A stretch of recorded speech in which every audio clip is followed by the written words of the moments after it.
Così discesi del cerchio primaio, giù nel secondo che men loco cinghia, e tanto più dolor che punge a guaio. Stavvi Minos orribilmente e ringhia, esamina le colpe nell'intrata, giudica e manda secondo c'avvinghia.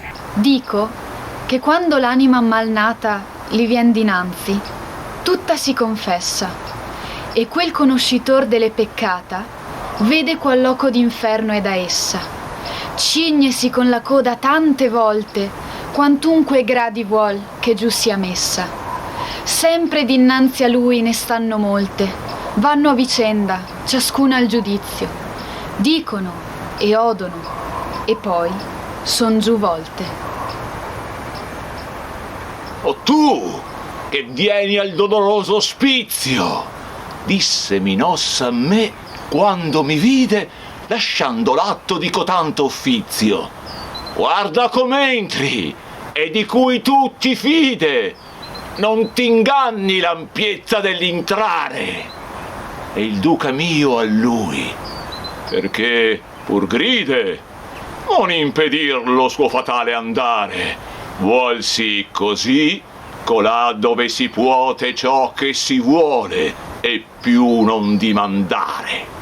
Ora incomincian le dolenti note a farmisi sentire. Or son venuto là, dove molto pianto mi percuote. Io venni in loco d'ogni luce muto, che mughia come fa mar per tempesta se da contrari venti è combattuto. La bufera infernal, che mai non resta, mena gli spirti con la sua rapina, voltando e percotendo li molesta. Quando giungon davanti alla ruina, quivi le strida, il compianto, il lamento, bestemmian quivi la virtù divina. Intesi che a così fatto tormento enno dannati peccator carnali, che la ragion sommettono al talento. E come gli stornei ne portan l'ali nel freddo tempo, a schiera larga e piena, così quel fiato gli spiriti mali. Di qua, di là, di giù, di su, li mena, nulla speranza li conforta mai, non che di posa, ma di minor pena, è come i gru van cantando lor là e facendo in aere di sé lunga riga, così vidi io venir, traendo guai, ombre portate dalla detta briga, per chi dissi, maestro, chi son quelle genti che l'aura nera si castiga? La prima di color di cui novelle tu vuoi saper, mi disse quelli a lotta, fu imperatrice di molte favelle. A vizio di lussuria fu sì rotta, che libito fè licito in sua legge, per torre il biasmo in che era condotta. E lei Semiramis, di cui si legge, che succedette a Nino e fu sua sposa, tenne la terra anche Soldan corregge. L'altra è colei che s'ancise amorosa e ruppe fede al genere di Sicheo, poi è Cleopatras lussuriosa. Elena, vedi, per cui tanto reo tempo si volse, e vedi il grande Achille che con amore al fine combatteo, e vedi Paris, Tristano, e più di 1000 ombre mostrommi e nominommi a dito, ch'amor di nostra vita dipartille. Poscia ch'io ebbi il mio dottore udito nomar le donne antiche e cavalieri, pietà mi giunse e fui quasi smarrito. I cominciai, poeta, volentieri parlerei a quei due che insieme vanno, e paion sì al vento esser leggeri. Ed egli a me: vedrai quando saranno più presso a noi, e tu allora li piega per quell'amor che mena, ed ei verranno. Sì tosto come il vento che a noi li piega, mossi la voce: o anime affannate, venite a noi parlar, se altri non niega. quali colombe dal disio chiamate, con l'ali alzate e ferme al dolce nido, vegnon per l'aere dal voler portate. Cotali uscir dalla schiera ove nido, a noi venendo per l'aere maligno, sì forte fu l'affettuoso grido. O animal grazioso e benigno, che visitando vai per l'aere perso, noi che tignemmo il mondo di sanguigno. Se fosse amico il re dell'universo, noi pregheremmo lui della tua pace, poi c'hai pietà del nostro mal perverso.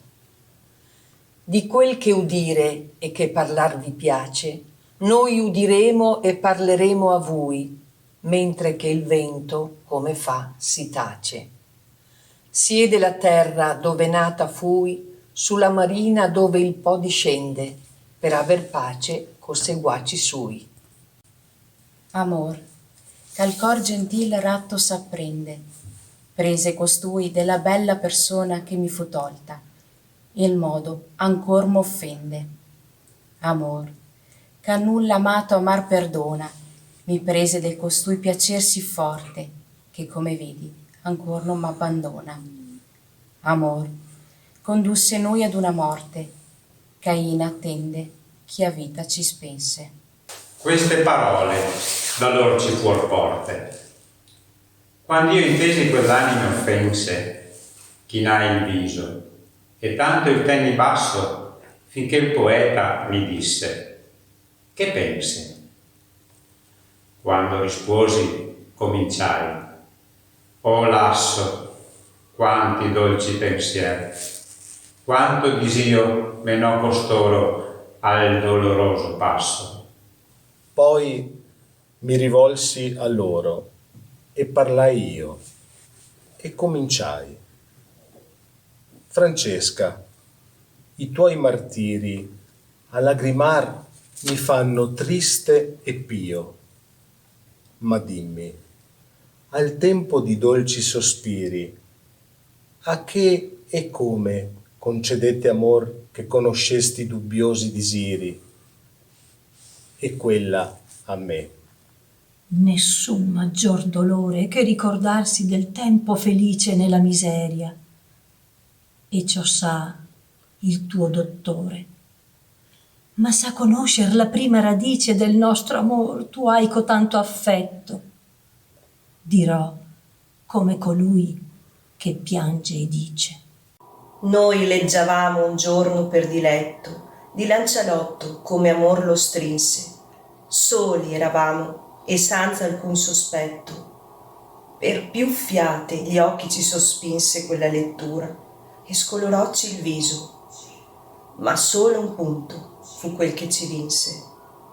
Quando leggemmo il disiato riso esser baciato da cotanto amante, questi che mai da me non fia diviso, la bocca mi baciò tutto tremante. Galeotto fu il libro e chi lo scrisse, quel giorno più non vi leggemmo avante. Mentre che l'uno spirito questo disse, l'altro piangea, sì che di pietade io venni men, così com'io morisse, e caddi, come corpo morto cade.